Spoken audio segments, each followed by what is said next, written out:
G'day all you wonderful people, welcome to Adventure Together. My name's Al and today I'm giving you 15 things that you need to add to your checklist so that you can prepare for a thru hike. Preparing to take several months away from your life and go and walk in the backcountry takes a lot of preparation and a lot of organisation, and sometimes it's a little bit hard to get everything organised before you step foot on trail. So the following are 15 things that you can do before you start your hike that might give you more peace of mind. The first thing to organise is the big one. Make sure that you've got the right time off from your job. I've seen so many people getting themselves organised for hikes and then they're having to turn in their permits or cancel their plans because they did not get the time off they needed from work. Whether you're giving up your job entirely or taking time off as a sabbatical, it's important to get your job sorted. A lot of US hikers have their benefits and healthcare tied up with their career. That's not so often a problem for European hikers, but for people in the US, it is a consideration. So make sure that you have the time off sorted with your job before you start planning the rest of your trail journey. The second thing to sort is to get your permits ready or to register. Now, the reason this is the second thing up in the list is so that you can make sure that the permits available coincide with the time that you've got off. There's no point having your time off booked when there's no permits available that coincide with your schedule.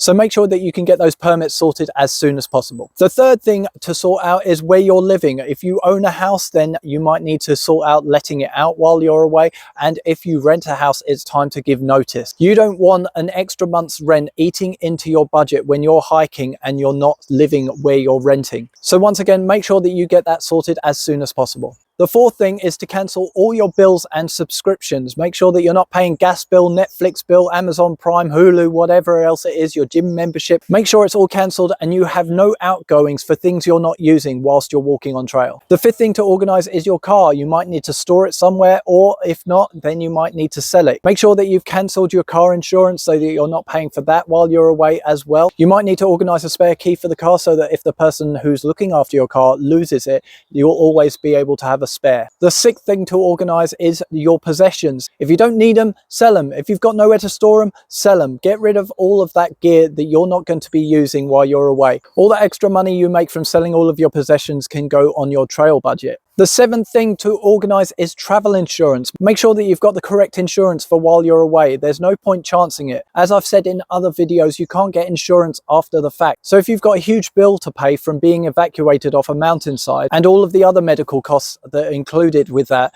then you can't get insurance and you'll be liable for the bill yourself. So make sure that you've got the right insurance to cover you while you're away. The eighth thing to organize is the exciting thing, and that is researching and buying your gear. This is often where a lot of hikers start their organization, is by buying the gear.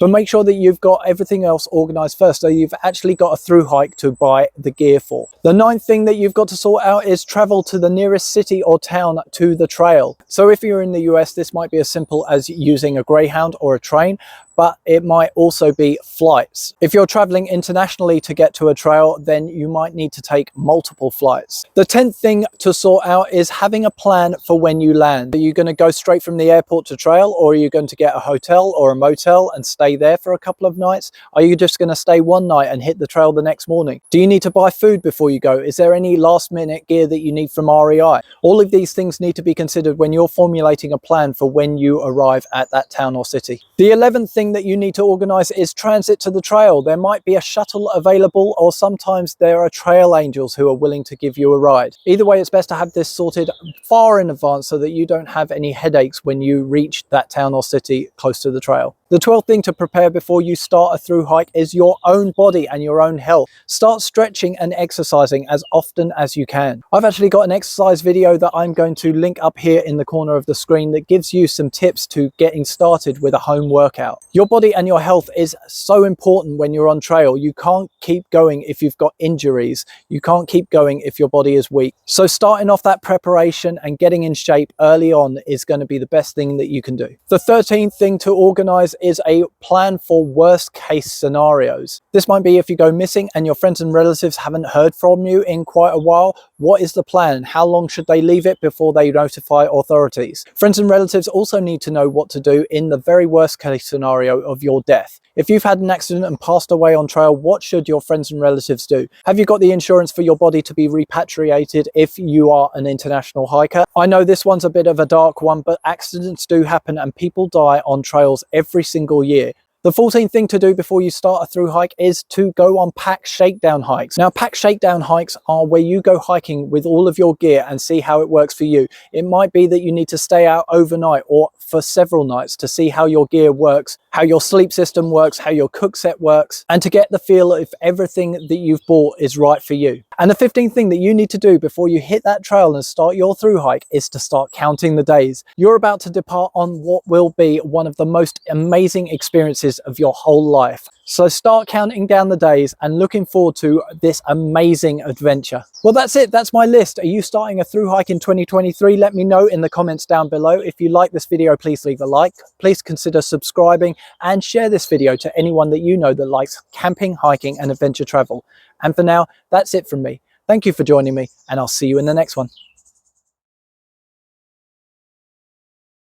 And the 15th thing to do before you go on a through hike is to stout.